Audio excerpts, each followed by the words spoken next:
Assalamu alaikum students, welcome back to my channel. Hope you all are fine. So students of class 9, ये book क्योंकि हमारी class 9 के students के लिए है, ठीक है. सो मैं इस बुक का फर्स्ट चैप्टर आप लोग को एक्सप्लेन कर रही थी. कुछ टॉपिक मैं एक्सप्लेन कर चुकी हूँ, वो मेरे यूट्यूब चैनल पे मौजूद हैं. सही.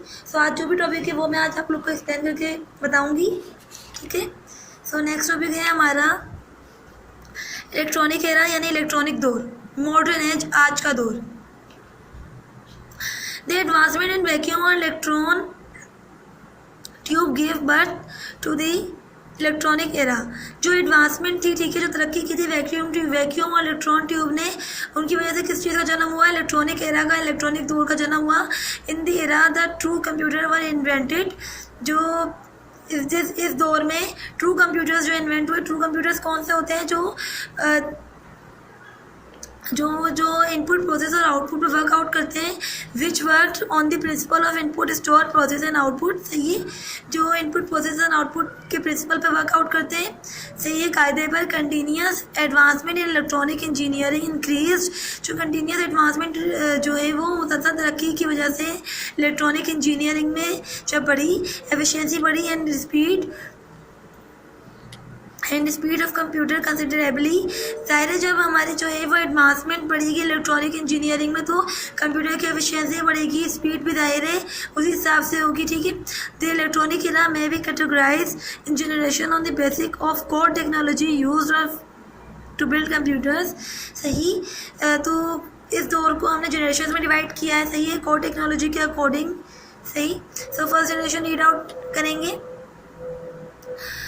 Based on vacuum tube, first generation computer were very large in size.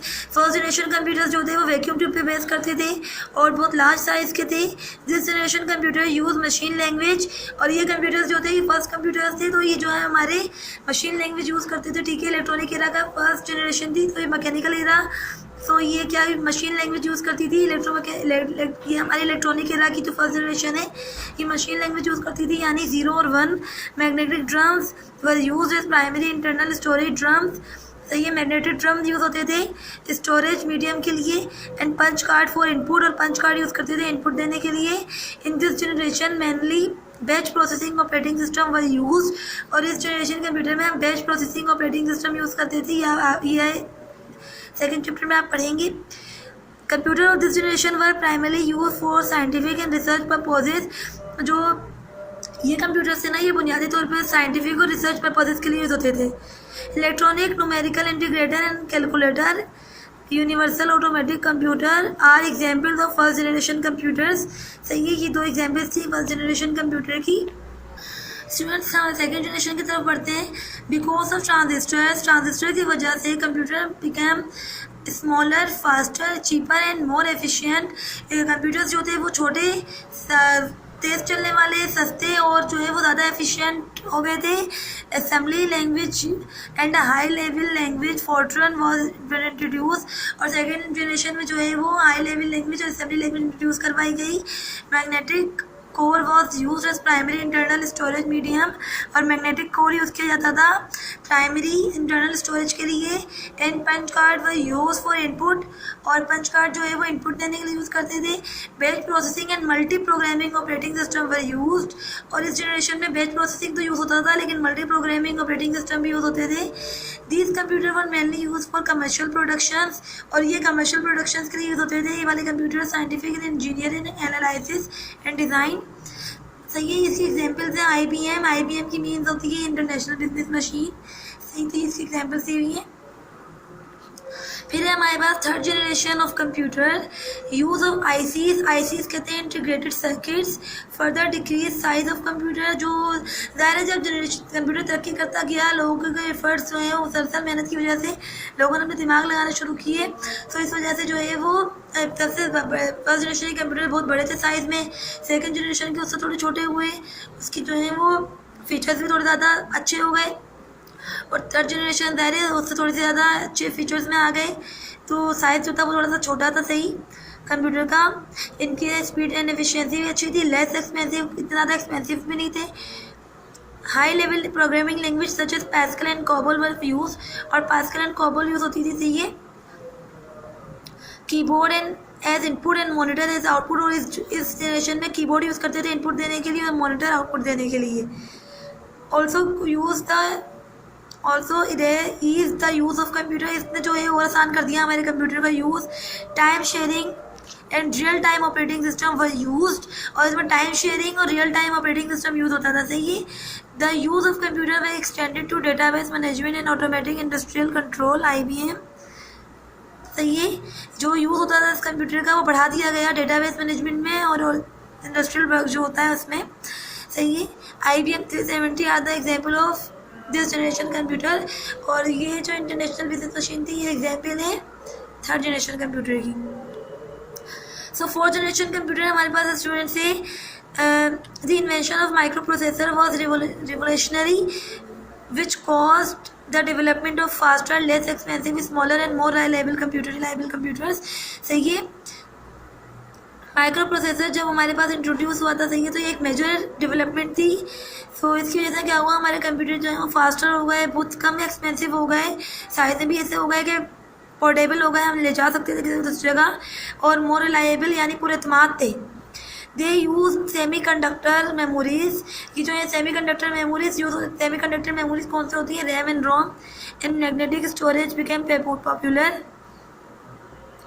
More high level languages one introduce, इस जनरेशन में more high level language introduce करवाई गई, like C++, Java etcetera.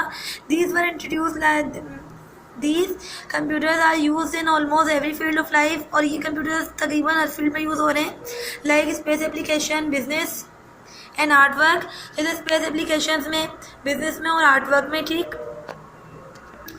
Time sharing, real time and contributed operating and distributed operating system are use. सही है। Time sharing और real time operating system use होता था। This generation also saw the development of graphical user interface. सही है। अच्छा, इस generation में जो है वो हमें ग्राफिकल यूजर इंटरफेस की तरफ भी थोड़ी सा डेवलपमेंट की गई, यानी इसका भी थोड़ी सी दिखाया गया कि ग्राफिकल यूजर, अब जाहिर है जब हम कीबोर्ड यानी CLI एंड GUI, यानी CLI कमांड लाइन इंटरफेस और GUI ग्राफिकल यूज़र इंटरफेस। तो ग्राफिकल यूज़र इंटरफेस में हमें ग्राफिकल यूज़र इंटरफेस इंट्रोड्यूस करवाया गया जो ग्राफिक्स की सूरत में होता है और जो आसान होता है ऑपरेट करना। एप्पल मैकिंटोश, IBM PC जो है वो इसके एग्जाम्पल्स हैं। फिफ्थ जनरेशन जो है वो हमारे पास आर्टिफिशियल इंटेलिजेंस है, robotics. Fifth generation computing devices are still being developed. Fifth generation की जो कंप्यूटिंग डिवाइसेज हैं वो आज भी जो है वो डेवलप्ड हो रही हैं। In this generation computers will be capable of self learning. इस जनरेशन में कंप्यूटर जो इस काबिल है कि वो सेल्फ लर्निंग कर सकते हैं। सही है। This computers are control machine like robot will also be able to process human language like robot. सही है। क्योंकि रोबोट को जब हम एक बार प्रोग्राम कर देते हैं वो जिस तरीके से प्रोग्राम किया गया होता है वो सेल्फ डिसीजन ले सकता है। ठीक है। वो उसकी प्रोग्रामिंग के अकॉर्डिंग होता है। The branch of AI includes, AI की ब्रांच यानी आर्टिफिशियल की ब्रांच में शामिल है machine learning, deep learning, natural learning, processing, robotics and expert system. सही है। तो ये तमाम चीज़ें जो है वो मशीन लर्निंग में शामिल हैं। क्योंकि आप लोग को एक चीज़ पता होनी चाहिए कि जापान में जो है वो लेबर रोबोट्स यूज़ होते हैं अपने काम करवाने के लिए, फैक्ट्रीज़ में, हाउसेस में यूज़ होते हैं। क्योंकि रोबोट्स को इस तरीके से प्रोग्राम कर देते हैं कि वो लेबर रोबोट्स होते हैं, ऐसी उन्हें अपना जॉब पता होता है कि उन्हें क्या करना है। ठीक। तो ये रोबोट्स भी एक चलते फिरते कंप्यूटर्स है। सही है। सो स्टूडेंट्स, हमारे जो कंप्यूटर के जो दौर थे तीनों, डार्क एज, मिडिल एज, सही और मॉडर्न है, जो हम लोग पढ़ चुके हैं। सो आज के लिए इतना ही। अगर इस जनरेशन के बारे में या किसी भी टॉपिक के बारे में कोई भी कन्फ्यूजन हो तो कमेंट सेक्शन में मुझसे प्लीज़ पूछ लीजिएगा। सही है। सो आज के लिए मुझे इजाज़त दीजिए। अगर आपने अभी तक मेरा चैनल लाइक नहीं किया, सब्सक्राइब नहीं किया तो प्लीज़ लाइक करें और सब्सक्राइब करें ताकि हमारी मज़ीद वीडियोज़ आप तक पहुँच सकें। सही है। अल्लाह हाफिज़।